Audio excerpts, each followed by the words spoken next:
Well, thank you very much. It's a very important day and an important announcement with great friends of mine. I think I can say this group is every one of them. I rate a 10. I can't always say that, even if they're Republicans, and these are Republicans, great Republicans. I want to thank you all for being here for this important announcement, 7 years in the making. As you know, this has been going on for a long period of time, and I am thrilled to report that the U.S. Space Command headquarters will move to the beautiful locale of a place called Huntsville, Alabama, forever to be known from this point forward as Rocket City. Okay, so Huntsville, Alabama, we love Alabama. I only won it by about 47 points. I don't think that influenced my decision, though, right? That didn't, right? But we had a lot of competition for this, and Alabama's getting it, Huntsville in particular. So congratulations, everybody. Katie, congratulations. This will result in more than 30,000 Alabama jobs, and probably much more than that, and hundreds of millions of dollars of investment, and that's billions, because it can't be millions, it's billions and billions of dollars. Most importantly, this decision will help America defend and dominate the high frontier, as they call it. I want to thank Secretary Pete Hegseth. He's doing a fantastic job. And Secretary of the Air Force Troy Mink. Troy, thank you very much. Great job you're doing, Troy. This is such a big deal. This is one that everybody wanted to know. What are you doing? I also want to thank Senators Katie Britt, and I want to give my condolences. Your grandmother, her grandmother just passed away. She was 100, right? 100, and she loves you, Mr. President. Well, and she was very proud of you. Thank you very much. Very, very proud of you. So thank you, Katie. Wonderful woman. She must have been. To produce you indirectly, I can tell you she had to be. Tommy Tuberville, who's a great coach. And I won't say anything about what happened with Alabama football this weekend. Let's leave that out. But you're not used to that, right? You're not used to that. But Tommy, Auburn won, that's right. They did. So you're happy. Tommy's been a great senator, as you know, and a fantastic guy all around. He was also a tremendous coach. House Armed Services Committee Chair Mike Rogers. Thank you, Mike. Where's Mike?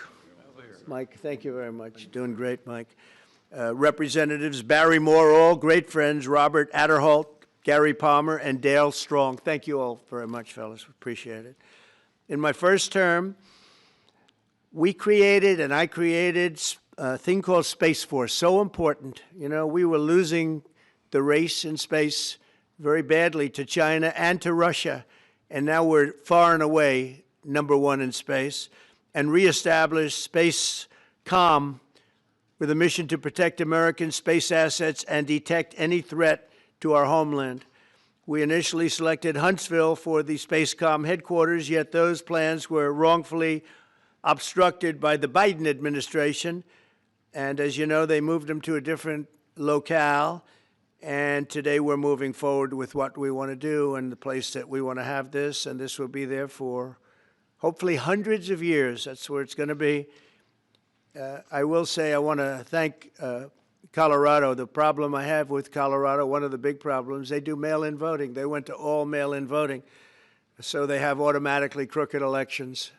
And we can't have that. When a state is for mail-in voting, that means they want dishonest elections, because that's what that means. So that played a big factor also. In Huntsville, SpaceCom will play a key role in building the Golden Dome, as you know. That's going to be a big thing. Everybody wants to be a participant in it. Missile Defense Shield, we're going to be having a Golden Dome that the likes of which nobody's ever seen before, the finest, the best. And by the way, Canada called. They want to be a part of it, and that'll be great. But Canada wants very much to be included in that, and we're going to work something out with them, I hope. It will also ensure that our technological capabilities, of which we're way ahead of anybody else, there's nobody close, remain unmatched long into the future. So I'd like to ask Secretary Hegseth to say a few words. He was very much a part of it. And really, everybody behind me was. Every one of these people would call me and lobby me. I said, Katie, I don't want to talk to you anymore. I know what you want. She said, that's right, sir. That's what I want. And they got their way. So I just want to congratulate. These are really special people.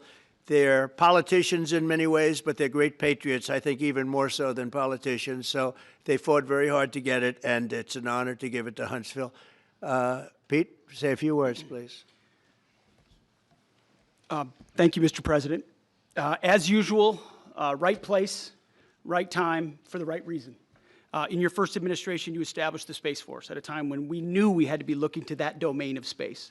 You also reestablished SpaceCom to ensure that priority was put in place, and you, through the Air Force, independently identified that Huntsville, Alabama was the right place to put it.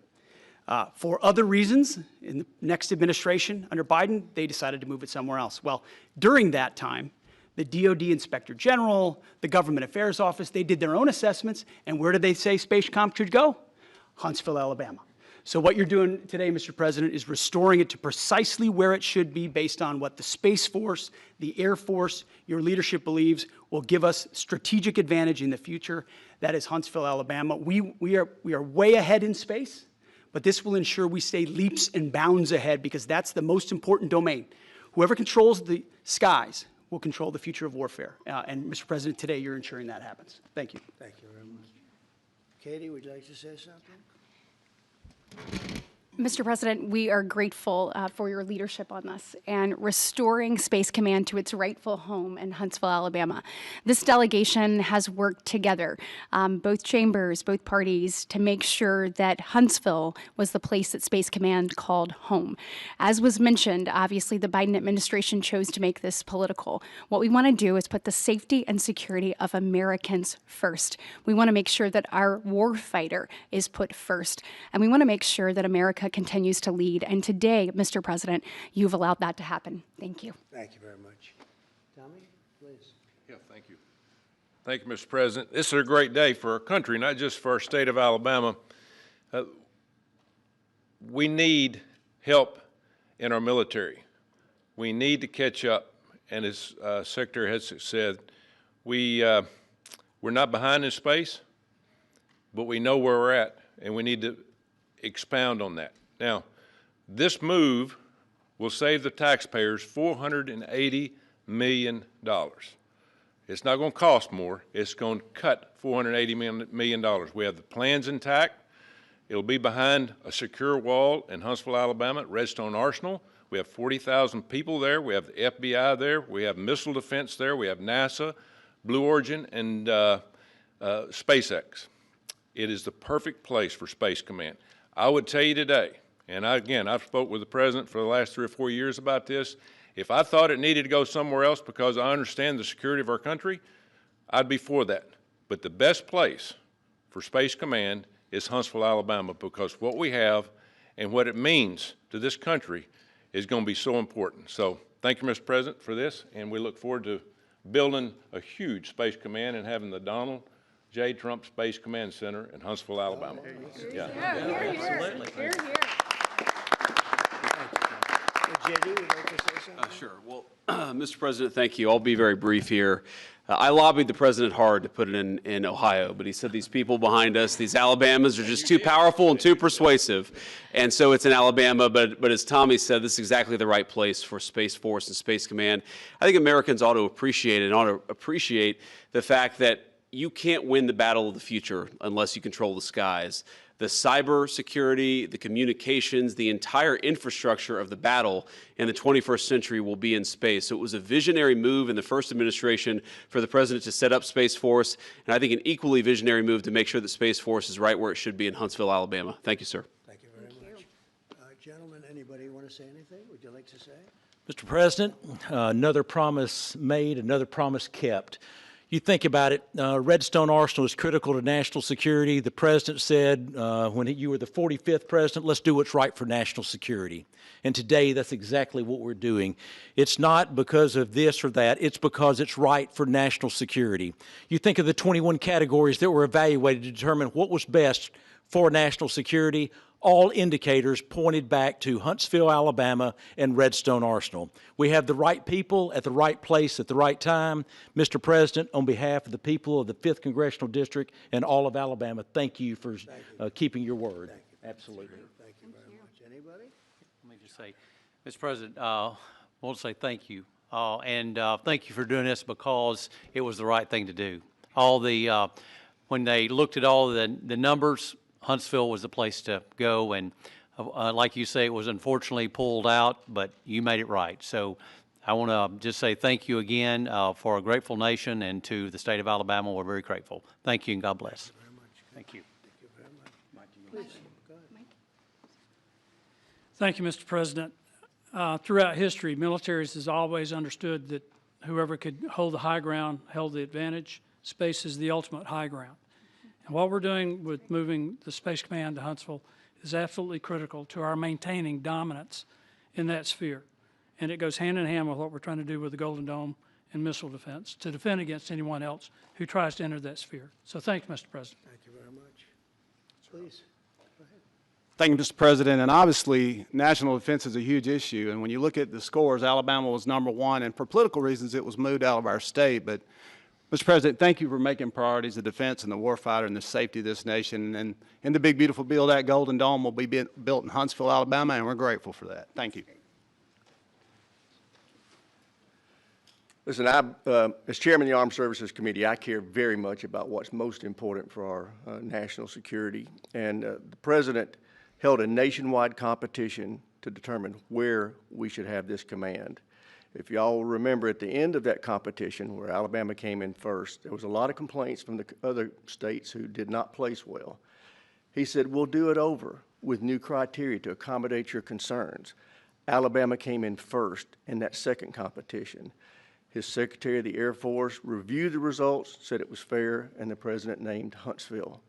It was the Biden administration that decided to make it political, even though his own Secretary of the Air Force said it was a fair competition and it should be in Huntsville. So I want you to know I appreciate this President standing up and being strong and saying he's going to make this right and put it where it rightfully belongs, and that's Huntsville, Alabama. Thank you very much. Good job. So thank you all very much. You are going to leave me alone now? You're not going to call me anymore and talk about this subject, right? You promise? They'll start something else. But I just want to congratulate you. It's a very big deal. When you come out and when you leave the room, you'll see that we just, over the last few minutes, literally shot out a boat, a drug-carrying boat, a lot of drugs in that boat. And you'll be seeing that and you'll be reading about that. It just happened moments ago, and our great general, head of the Joint Chiefs of Staff, who's been so incredible, including what took place in Iran, knocking out potential nuclear power for a long time to come. I think within a month they would have had it if we didn't do what we did. But he gave us a little bit of a briefing, and you'll see. And there's more where that came from. We have a lot of drugs pouring into our country, coming in for a long time. And we just, these came out of Venezuela and coming out very heavily from Venezuela. A lot of things are coming out of Venezuela. So we took it out, and you'll get to see that after this meeting is over. Do you have any questions, please? Yeah, please. Thank you, Mr. President. Senator Tuberville talked about the cost savings associated with this announcement. Can you talk about the strategic benefits by having Space Force Command headquartered in Huntsville? Well, it just works because we have so much else there. And having a central, you could call it a central command, but it really is a command station. Also, even locationally, where it is, and when you think about flying distances, if you can save a half an hour as fast as some of these planes go and things go, and even the rockets go, if you can save by having the best location. So we went out, as you know, to experts, and we had 4 different groups of experts. They all said this was the best location. I also loved it from the standpoint, I know the people of Alabama, they are great people, work hard, and there's no games, and they're very proud of it. And I would say they fought harder for it than anybody else also. A lot of states, 5 states really wanted it, but they wanted it more. And I kid you not when I say that these people, they spoke to me a lot. That's all they wanted to talk about. They didn't want to talk about the weather.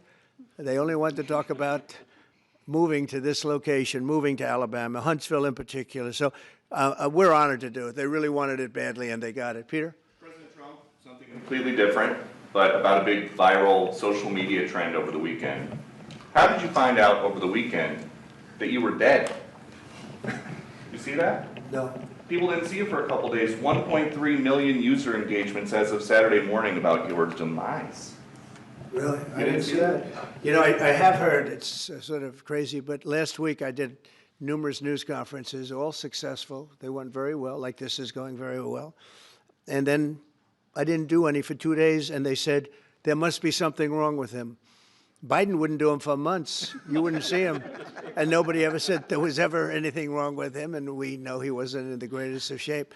No, I heard that. I get reports. Now, you knew I did an interview that lasted for about an hour and a half with somebody, and everybody saw that was on one of your competitors. I did numerous shows and also did a number of truths, long truths, I think pretty poignant truths. No, I was very active over the weekend. They also knew I went out to visit some people at the club that I own, pretty nearby on the Potomac River.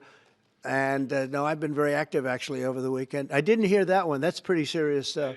I'm glad it's Well, it's fake news. You know, it's just it's so fake. That's why the media has so little credibility.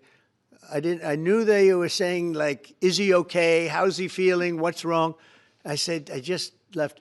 And it's also sort of a longer weekend, you know, it's Labor Day weekend. So I would say a lot of people know I was very active this Labor Day. I had heard that, but I didn't hear it to that extent. Go ahead, Peter. something else. We know that this country has a huge problem with school shootings. You have said that you're open to sending the National Guard pretty much anywhere. Would you ever consider sending an armed National Guardsman to every school? Well, we have a big problem with school shooting, but we also have thousands and thousands of schools that run perfectly. You know, they talk about you can do things construction-wise, and that's really, I think nobody knows more about construction than me. You can build the construction doors. You can build what they call safety doors, where they lock on the outside, the inside, and every place else. Well, but if one of these lunatics happens to get through, then the police can't get in. Then they're looking for keys all over the place, and it takes a lot of disadvantages to doing, spending billions and billions of dollars and actually making it safer in some way for some of these lunatics that we're dealing with. But I don't think so. I've thrown out the concept. We have great teachers that love our children. The parents love the children. Teachers love the children too. And if you took a small percentage of those teachers that were in the military, that were distinguished in the military, that were in the National Guard, et cetera, and you let them carry, that's something that a lot of people like. I sort of liked it. It'd have to be studied, but they're trained. They know about weapons. You can't do it with every teacher because most teachers don't know, but I always thought that would be an alternative. But it just, we've had a lot of instances. Other countries have also. They have different kinds of problems than we have, but we do have, there's something going on, and it's a bad thing. Yes, please. Have you spoken with President Putin in the past week? Have you spoken with President Putin in the past week? Yeah, I don't want to, I have learned things that will be very interesting. I think in the next few days you'll find out. Consequences if there isn't some type of announcement of a meeting with President Putin and President Zelensky? Yeah, and what could those consequences be? We're going to see what happens. We're going to see what they do and what happens. I'm watching it very closely. Last week, they lost 7,000, between the two countries, 7,313 soldiers, to be somewhat exact, for no reason whatsoever. And they're Russian and they're Ukrainian, but, they're soldiers.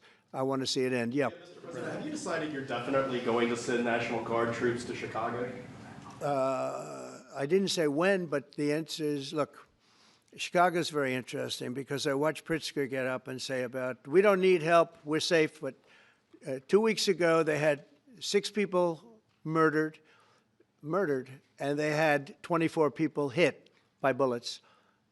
Last week, as you know, it was 7 people, 24 people hit, and 7 people died. And then over the last 2 days, that was the crown jewel. They had, I guess, 9 or 10 killed, and 50 hit with bullets. And you have this governor get up, who's a terrible governor. Probably he and Gavin Newsom would be probably the 2 worst and most naive They're naive. Either they're naive or they're very untruthful. And he'll say, we don't want any protection. We don't need. So in the last 3 weeks, he's lost almost 20 people killed. There's no place in the world, including you can go to Afghanistan, you can go to places that you would think of. They don't even come close to this. Chicago is a hellhole right now. Baltimore is a hellhole right now. Parts of Los Angeles are terrible. If we didn't put out the fires, and I mean the other fires, the bullet fires, they didn't do a good job with, they should have had the water coming down, like I said. You know, we had to release the water. We had to go in and release the water to LA. It's so badly run. But if I didn't send the National Guard into Los Angeles, I would be making an announcement today. I'd be talking about Huntsville, and I'd simultaneously be saying, by the way, the Olympics is not coming to Los Angeles. If we didn't do that, and even the sheriff, the top law enforcement person in Los Angeles said, we could not have handled it without them. So that's what he said. Make your mind up on Chicago, though? Well, we're going in. I didn't say when. We're going in. When you lose, look, I have an obligation. This isn't a political thing. I have an obligation. When 20 people are killed over the last 2.5 weeks, and 75 are shot with bullets. So let me tell you a little story about a place called D.C., District of Columbia, right here where we are. It's now a safe zone. We have no crime. It's in such great shape. You can go and actually walk with your children, your wife, your husband. You can walk right down the middle of the street. You're not going to be shot, Peter. You're safe. Everyone likes you anyway. They probably wouldn't do it. But it's so dangerous. And there are people in this audience you've suffered greatly. There are people in this audience that have been mugged and hurt badly, and they don't want to talk about it. Maybe you were very brave in talking about it. You made quite an impression on a lot of people. I appreciate it. But there were other people in this room that have been hurt very badly just walking down the street in D.C. Washington, D.C. is a safe zone right now. It's a safe city. The restaurants are open. They're booming. You can't get a restaurant. New restaurants are announcing that they're going to be open. This took place in 12 days. Now it's 15 days, but 3 days ago it became what's known as a safe zone. It's a safe city. And this city was really bad, really, really bad. We took 1,600 people out, hardcore criminals that will not be coming back anytime soon. And we're very proud of it. You know, to have our nation's capital lose every week. You know, it was like years, many years, where every single week somebody was killed for many, many, many consecutive weeks. This went on for years. And then we had, last week it was announced that nobody was killed last week. And I made that announcement in front of a very distinguished leader of a country. And I'm saying proudly, ladies and gentlemen, nobody was killed in Washington, D.C. this week. He looked at me like, what's that all about? I say, yeah, we have a little bit of a crime problem. And we don't have a crime problem in Washington anymore. And the mayor has been very helpful, and the police commission has been very helpful, and it's been a great team. And I would love to have Governor Pritzker call me. I'd gain respect for him and say, we do have a problem, and we'd love you to send in the troops, because you know what? The people, they have to be protected. I saw today on one of your networks, not a friendly network, except really the opposite, I would say, very unfriendly network. And they interviewed about 12 people on this morning. Most of them were African American, they were black. And they were saying, please, please, please let the president send in. These were people from Chicago. Please, we need help. We need help. We can't walk outside. We're petrified. If the governor of Illinois would call me up, I would love to do it. Now, we're going to do it anyway. We have the right to do it because I have an obligation to protect this country. And that includes Baltimore. I saw where Governor Moore was asking me to take a walk down the street of Baltimore. Well, Baltimore is a very unsafe place. It's rated number 4 in the city, one of the most unsafe places anywhere in the world. But, you know, we took care. This was a beautiful thing that happened in Washington because we showed that it could be done. And this wasn't just sending big, strong guys, and they are big and they are strong. You know, we had a great decision from the Supreme Court that had to do with sort of talent. It had to do with you are put down based on merit. You can hire based on merit. So merit for a soldier or for a policeman is strong, physically fit, having a certain ability, not a person that is woke and got the job through woke, but wasn't strong enough to lift a gun out of the holster, et cetera, et cetera. No, I looked at the police. As you know, last week I went over, we had a meeting with, there had to be 300 people, and they were all very impressive looking. And when the bad guys see them, they're not going to do a thing. And so I'm very proud of Washington. It serves as a template, and we're going to do it elsewhere. But Chicago is certainly going to be high. I would love to have him call. I would love the governor of Illinois. I'd be honored to take his call. All he has to do is say, sir, we need help. It's out of control. And everyone knows it is. He's not kidding anyone. I would love to have, I would say, Governor Moore call, because I watched him over the weekend trying to explain that Baltimore, what they need is housing. No, they don't need housing. They need to get rid of the criminals. These are hardcore criminals. You know, we took many people off the streets of Washington, D.C. They're hardcore. They're not going to be good. In 10 years, in 20 years, in 2 years, they're going to be criminals. They were born to be criminals, frankly. They were born to be criminals, and they're tough and mean, and they'll cut your throat, and they won't even think about it the next day. They won't even remember that they did it. And we're not going to have those people. Washington, D.C. is now a safe zone. It's a safe place, and you can walk, Katie, you can walk right down the street with, by the way, one of the biggest human beings I've ever seen, which is her husband. He was a football player for like 11 years in the NFL. He's a big person. But big doesn't mean anything when they have guns and when they have knives and everything else that they have, right? But you can walk right down the street, even by yourself, and you're totally safe. Washington, D.C. is a great thing. Yes, ma'am, please. Mr. President, as you're calling on Democratic leaders across the country to work with you on crime, do you see your efforts here in D.C., including, for example, working with Mayor Bowser here as a model for bringing more bipartisanship in matters not only with crime, but also issues that matter to everyday American people's lives? So Mayor Bowser's been great.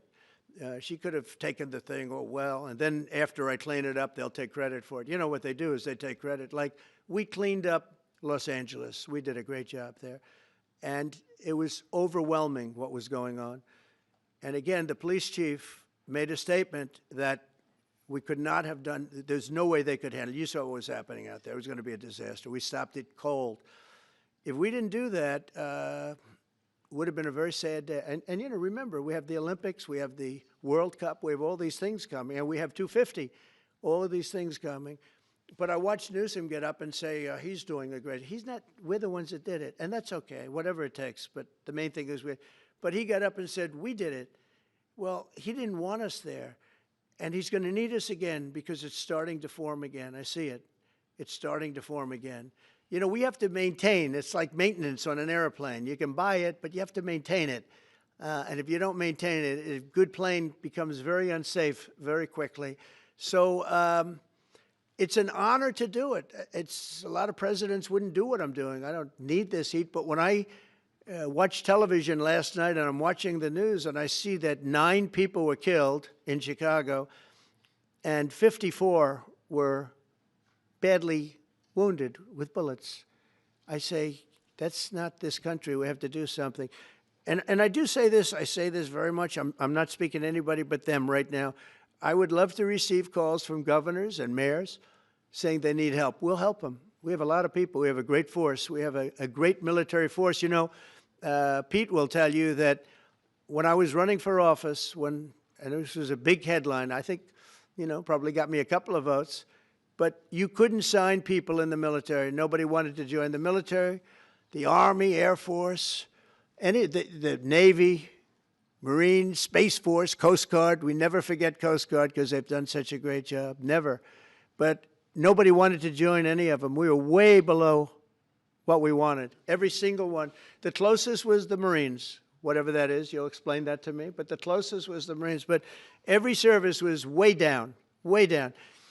And then I got elected, and our country's the hottest country anywhere in the world right now. Everybody's talking about the USA.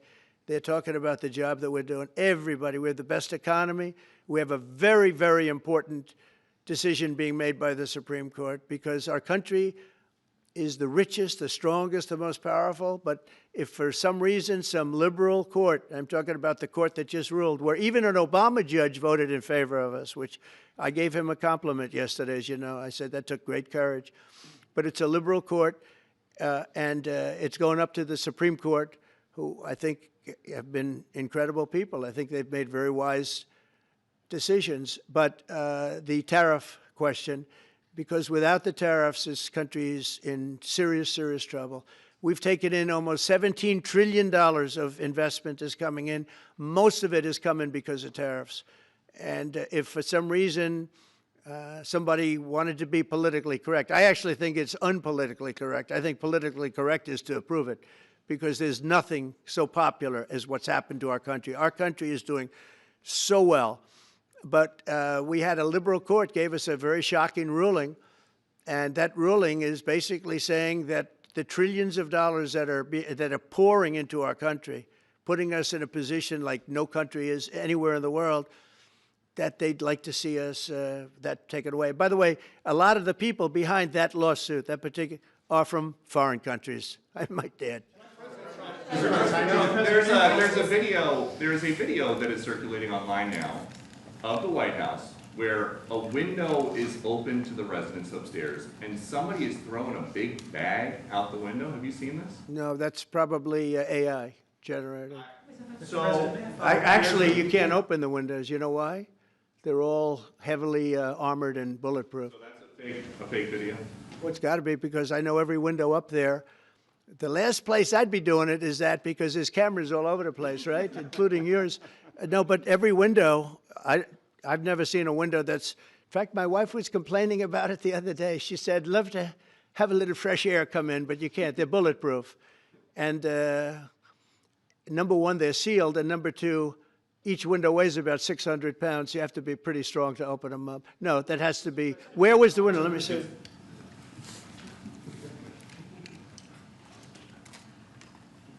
Maybe from the renovations?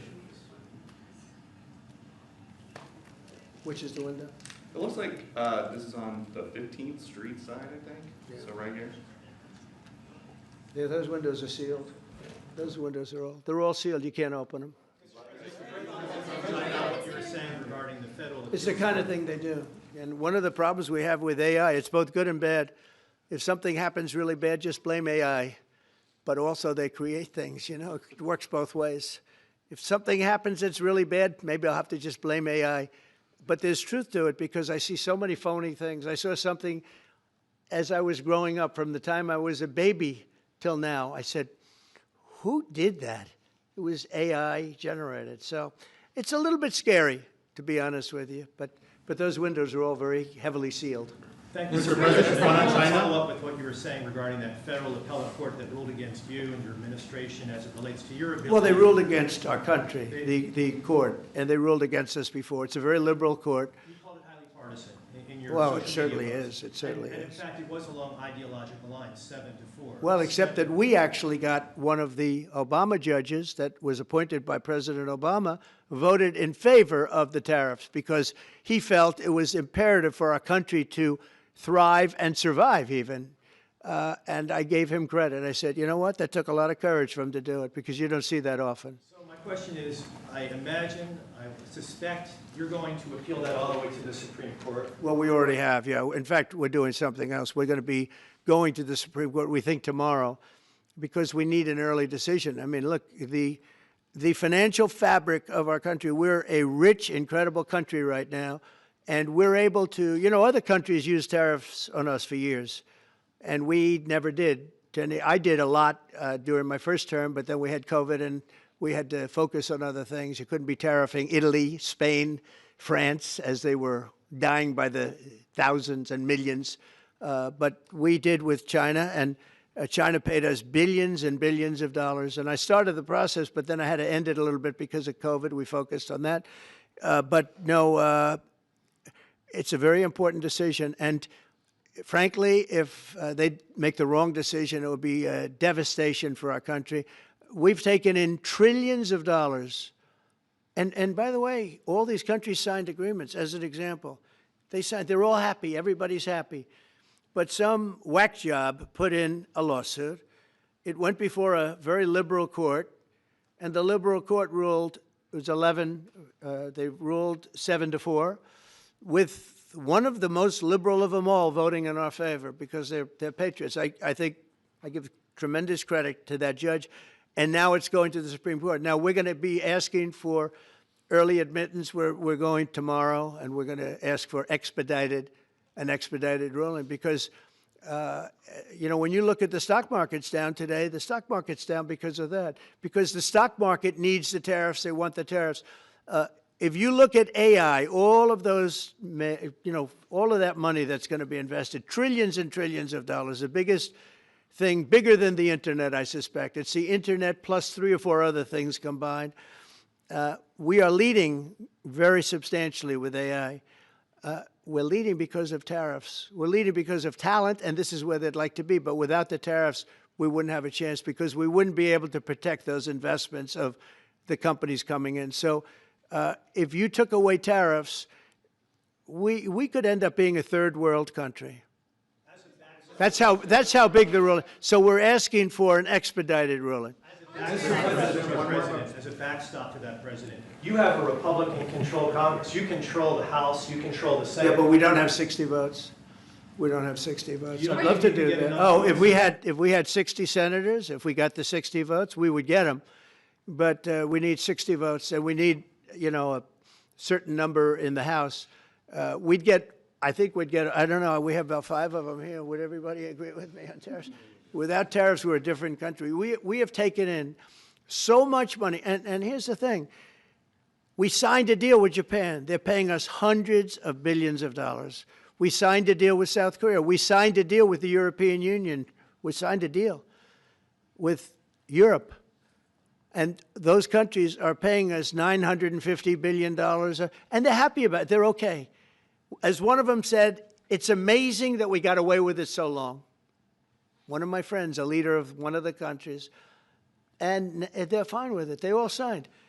If that ruling ever went against us, I guess we'd have to give back hundreds of billions. We would have to give trillions and trillions of dollars back to countries that have been ripping us off for the last 35 years. And I can't imagine it happening. On a legal basis, they have no legal basis whatsoever. But on a common sense basis, it would destroy America. Okay. We talked about controlling the sky. On Sunday, the satellite signal of Ursula von der Leyen's plane was alleged. With Ursula? Well, she had an interesting event. She's a tremendous woman. And so what are you asking me about her? NATO is concerned about it, I do too, about this. Sure, NATO is concerned about it. Well, nobody knows where it came from, but they did take away her ability to use a phone. You know? Sometimes that's a good thing. Sometimes that could happen to me. I'd be very happy. Mr. President, reducing the tariffs on India from 50%. What does that mean? Are you considering taking away some of the tariffs that you've imposed on India? No, we get along with India very well. But India has, you have to understand, for many years it was a one-sided relationship. Only now since I came along, and because of the power that we have with tariffs, India was charging us tremendous tariffs, about the highest in the world. They were about the highest in the world, number one. And we, therefore, weren't doing much business with India, but they were doing business with us because we weren't charging them. Foolishly, we weren't charging them. So they would send in massive, you know, everything they made, they'd send it in, pour it into our country. Therefore, it wouldn't be made here, you know, which is a negative. But we would not send in anything because they were charging us 100% tariffs. And, you know, I'll give you an example, Harley Davidson. Harley Davidson couldn't sell into India. There was a 200% tariff on a motorcycle. So what happens? Harley Davidson went to India and built a motorcycle plant. And now they don't have to pay tariffs. Same thing as us. So what we're doing is literally thousands of companies are coming into the U.S., car companies, AI, but, you know, more traditionally car companies. We have so many car company factories under construction or being designed right now. And they're coming from China, they're coming from Mexico, I must tell you, and they're coming from Canada, a lot of them coming from Canada. But they're coming into our country because they want to build here. And they want to build here for two reasons. Number one, they'd like to be here. And number two, the tariffs are protecting them. And number three, they want to avoid paying tariffs. When they build their cars here, they don't have any tariffs to pay. You know, when you build here, you don't have any tariffs. Mr. President, Go ahead, in please. light of the Minnesota shooting last week, the Department of Homeland Security is now awarding more than $100 million to hundreds of faith organizations across the country to help them ramp up security. What's your vision for further protecting religious liberty across the country amid incidents of threats and So violence? religious liberty is so important, and we're talking about every religion now, and we're doing things on that nobody else has ever done, and we're going to be having a big announcement in about 2 weeks on that question. Yeah, please. On Space Command, sir, are you concerned that people may not be willing to relocate from Colorado to Alabama? No, I'm not worried. It will get somebody else. Colorado's I mean, the problem with Colorado is they have a very corrupt voting system. Look, I have so many friends in Colorado. Anytime you have mail-in voting, you have corrupt elections. Very simple. It's very simple. Even Jimmy Carter said it with his commission. They set up a commission with him and Scoop Jackson and some people, highly regarded people. And they said the finding was, if you have mail-in voting, you will have corrupt elections. Well, your radical left governor decided that he was going to have all mail-in voting in Colorado. Once you have all mail-in voting, and for whatever reason, the Democrats cheat. And they cheat like, you know, they're not stupid. That's the only thing. They're no good on policy. They're no good on management. They're no good at government. But they're great at cheating. And they stick together, too. I give them credit for sticking together. Please. Obviously, this is a big win for national security, moving this to Alabama. We've all can agree with that. Big. Is there any idea of the economic impact this has on the state and on that local area? Katie, do you want to answer that? Look, I mean, go ahead. Please go. This is going to be tremendous. I mean, the state of Alabama, what we've seen through this process is the worst of Washington. We've seen politics get in the way of what is best for the warfighter, what's best for national security. And the state of Alabama is about to show the country the best among us. So we know the economic impact is going to be tremendous. There at Redstone Arsenal, we're proud to house everything from the FBI to headquarters there for material command to a number of things. We obviously have NASA with Marshall Space Flight Center, and so this naturally fits within. When you look at the decision matrix that they placed in front of us, that's why we ranked so high, is because we have the resources necessary and the ability to build out quickly to meet the needs in front of us. As far as economic impact, it would be tremendous. Does anybody have an exact number? 1,600 jobs. 3,000 spinoff. With 3,000 spinoff. Look at this. This is teamwork right here. So we are really proud, and the people of Alabama are ready to get to work. And I've got a housing question, if you could, just for a second, Mr. Yeah, President. please. Owning a home and going about the American dream seems like it's out of touch for a lot of Americans. Yeah. Just recently, you pushed out a statement about addressing an emergency housing situation. That's right. We're thinking about doing that. Yeah, can you just? Well, we need a little help from the Fed. We have a man named Jerome Too Late Powell. You probably heard of him. He's too late. He's way too late. And the economy is so strong that it's pushing through that. Normally, it would have been much tougher, but we're doing so well that we're pushing through it. But it makes it very hard for people to get mortgages because too late is too late. Very simple. He's too late.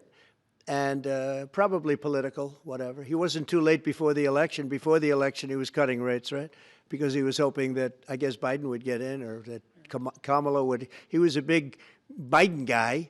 Explain that one. And then he was a Kamala person. But he was hoping, I guess, she'd win, I guess. I don't know. It didn't work out too well.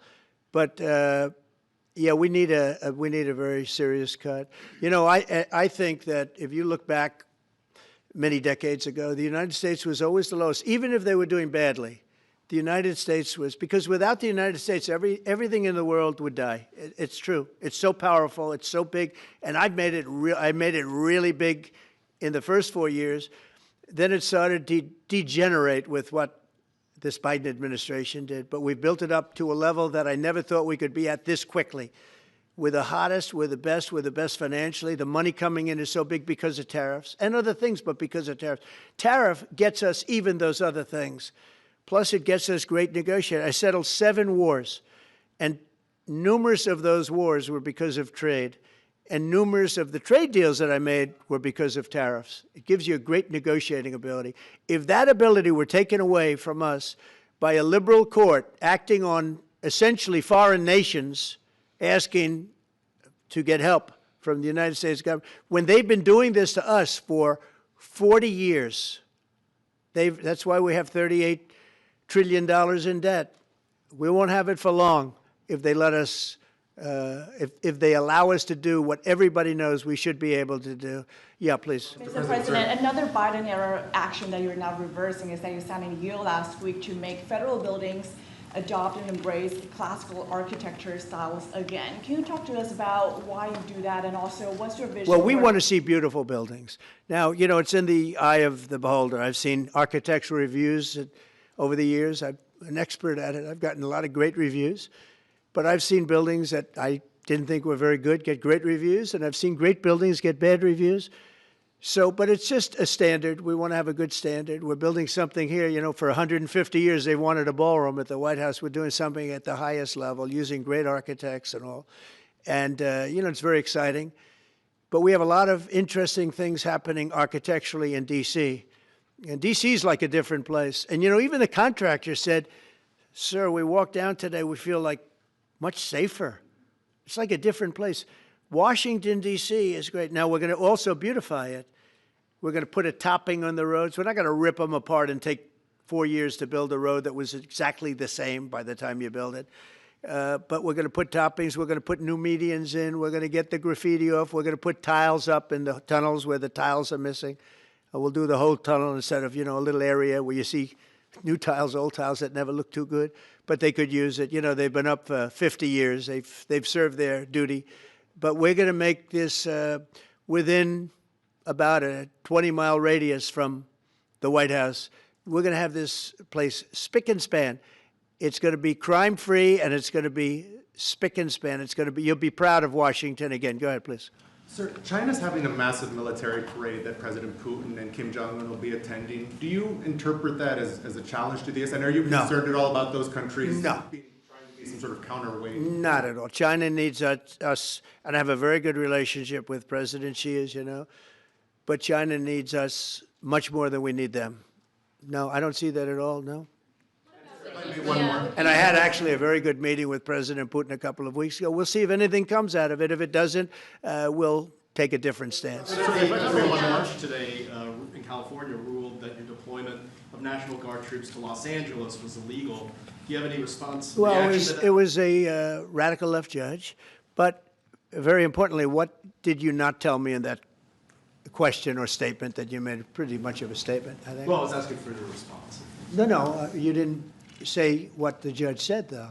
The judge said, but you can leave the 300 people that you already have in place. They can continue to be in place. That's all we need. But why didn't you put that as part of your statement? Because the same judge ruled exactly as you said, except the judge said that you could leave the 300 people that you already have in place. They can stay, they can remain, they can do what they have to do. Thank you very much, everybody. We appreciate it. Thank you. Thank you. Thank you very much. Thank you, guys. Thank you, press. Thank you. Thank you. Let's head out. Let's go, guys. Thank you. Thanks, press. Thanks, guys. Let's go. Let's go. Keep going.